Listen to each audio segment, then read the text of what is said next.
Today, on how it's made. Shock absorbers,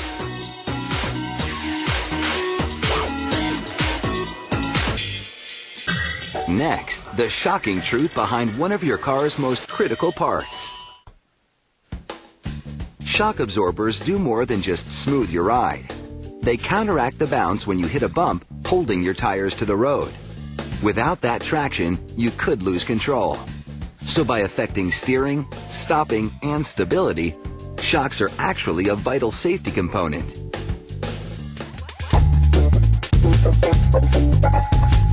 Wheel vibrations cause a piston inside the shock absorber to force oil through a valve.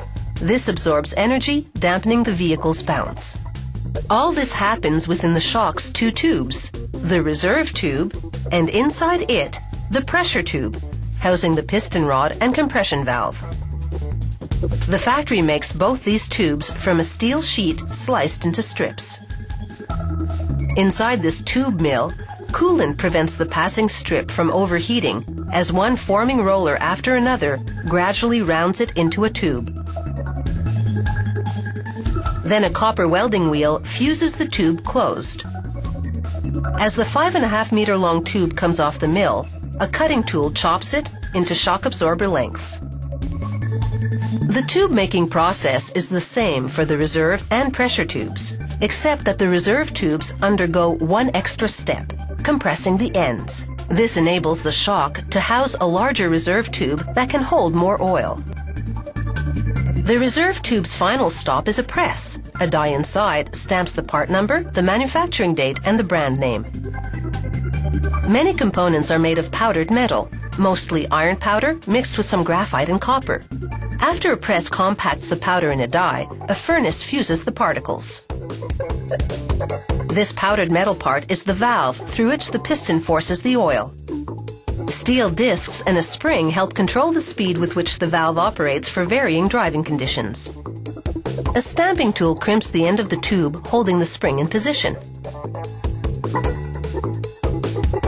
The valve, now fully assembled, seals the bottom of the pressure tube.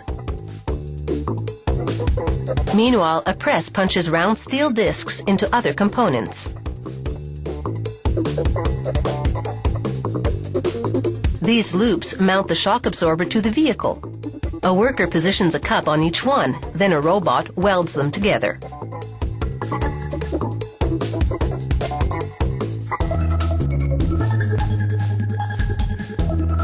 They insert a cup and mount unit on one end of the reserve tube, then weld it on.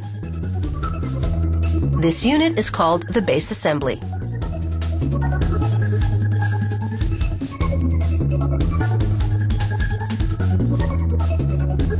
The base assemblies now go on a conveyor, open end up, so that workers can drop a pressure tube inside each one. Automated injectors now fill it with oil that's specially designed to maintain its consistency despite changes in temperature.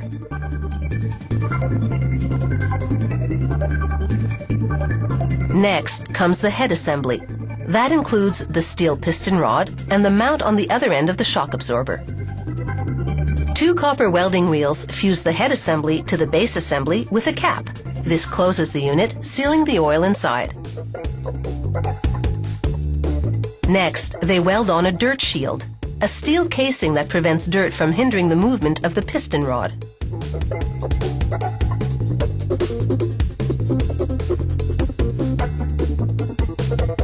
Now they press a bushing into each mount. This helps tone down the vibrations coming from the vehicle. Now it's onto an automated carousel. Robots pierce a hole in each shock and inject nitrogen gas to prevent the oil inside from foaming. After injection, the robot seals the hole by welding on a tiny steel ball. And now for the finishing touch, an electrostatic paint job. A machine runs a positive electrical current through the shocks and a negative one through the paint particles. Like a magnet, the static electricity draws the paint onto the shocks in a flawless coat. In the factory's quality control lab, Technicians use sophisticated equipment to evaluate how well a shock dampens movement at different speeds. The tube and valve configuration inside varies by vehicle, so the shocks on a ground-hugging sports car are quite different from those on a luxury sedan or on a rugged light truck.